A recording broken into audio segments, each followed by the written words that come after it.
Our plan before Corona hit was to remodel. For the longest time, we were just a secret hidden back here. The front gym was Main Street Fitness, and no one really knew about us besides any advertising that we did or word of mouth. I had originally started a gym up in Lockport.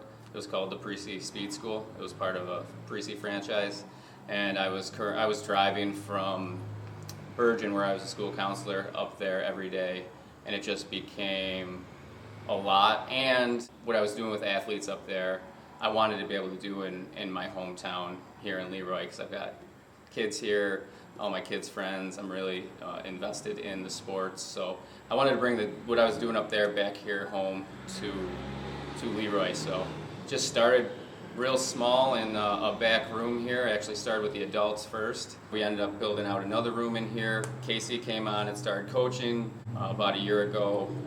We made him partner. I had a space in Lakeville, New York called Muscle Hut Army Weightlifting. It was a USA weightlifting barbell club.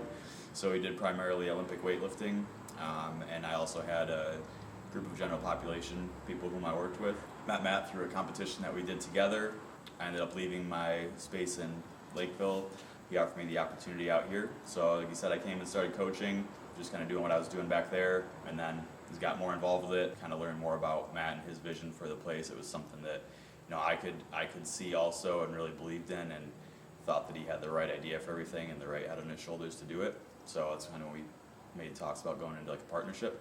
Our goal is to be more of a health and wellness facility and have multiple programs than just a gym that people come to go to. Our goal is to get everybody results. So right now we've got programs for young athletes starting as young as 3rd and 4th grade up through high school and college, and we've got programs for adults. We're going to be adding some other programs.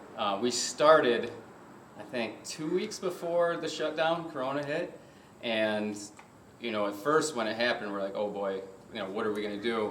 And once we got into it, it actually ended up being a little bit of a blessing in disguise, because a renovation that we thought was going to take us a couple of weekends ended up taking the whole 6 months, and we still have stuff to do. And we've said it every day, there's no way we would have been able to do what we did without that time off. And so we tried to make as many things touchless as possible. So we got an entire new door entry system, so it's touchless entry. Before it was a keypad that everybody would just touch and pop in their code. It would unlock the door. Now we have an app-based entry, so everyone has a unique code sent to their cell phone.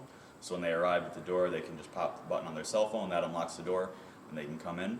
We've actually had pretty good response to the masks. I think that how long we were closed helped us with that. I think if we were only closed maybe 2-3 months and people were allowed to get back in and had to wear the mask, we might have not had as many came back in. But since it was so long, people went without a gym, the vibe I got us up, we were like, okay, I'm just glad to be back in here. If I have to wear the mask for a little while, then I'm okay with that. People definitely complain about it, and it's not something they enjoy doing, but it's better than the alternative. And so many people are just thankful to be able to get back in. As much as people can work out outside and when it's nice out and stuff, a lot of people like coming here for, like you said, the community aspect, motivation. It's just so much more motivating around a group of people. There's trainers here. Like we said, our goal is to get people results. So people have been happy just to be able to come back in and do it. We really haven't had too much grief. I think we have one bottle of disinfectant almost for every single machine in here. We have probably, I'm not sure how many rags, but it feels like every single day I'm doing a load and folding rags for about half an hour, but we've got over 100 of those. We kind of stayed ahead of the curve. One thing we did well during shutdown was join the New York State Fitness Coalition. We were up to date, and with all the proper signage that we had to have, all the CDC regulated cleaning solutions that we were supposed to have. We've got a fogger, we've got a floor scrubbing machine, like the ones they use in the schools. And like you said, there's a bottle for pretty much every person of spray stuff. So when it came time to open, we were more than prepared and more than ready. And I think the health department did an awesome job, because it was just thrown upon, just like us, it was just thrown one week, okay, you going from Monday not being able to open anytime soon to the following Monday, okay, you guys can open now, and then it's on the health department to figure that out. They did an awesome job coming by and coming through and making sure that they checked off all the boxes on the list, and I can't give them enough credit. One thing also that sets us apart is we use a lot of technology.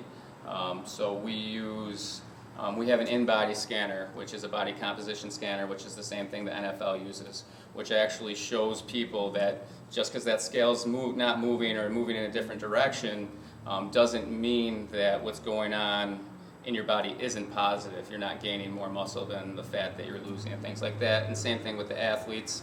We can show them what their progress is, which is huge in motivation. We have a jump mat, same thing they use in the combine. So not just to show how high their vertical is, but also their readiness state. So there's a lot of different stressors that go on with athletes. Every day they come in, first thing they do is a vertical to assess their readiness state. So scientifically, we use a lot of evidence-based things and technology to help improve performance. We try to really stress everyone that we work with. Sometimes we have to stress it more to the athletes, and a lot of times we stress it more to like the coaches or the parents, is that with our youth performance program, you'll hear Matt say things like our foundations and linear progress. We put a lot of focus on long-term athletic development.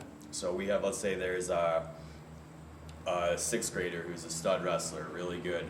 We try to make sure that the focus on his development stays at, okay, how can he continue to improve so that if he plans to wrestle through high school, by the time that he gets to high school, he's been on track to be stronger and be way ahead of the competition still, than to just be like, okay, let's just try to focus on, the sixth grade championship and do whatever we need to do to get him as strong as possible right now, sacrificing whatever technique or anything to make that. We try to focus on, okay, what is your long-term goal? If your long-term goal is to play through college and you're in sixth grade, you've got 10 years of time to build on, so we try to look at it from that long term and say, okay, how can we continue to help get you better and make sure that we don't miss any single building block on the way there. Trying to offer something that usually you only see in big cities in this small town area, because we've got just great people and great athletes, and we want to give them the same opportunities as the kids in those larger cities.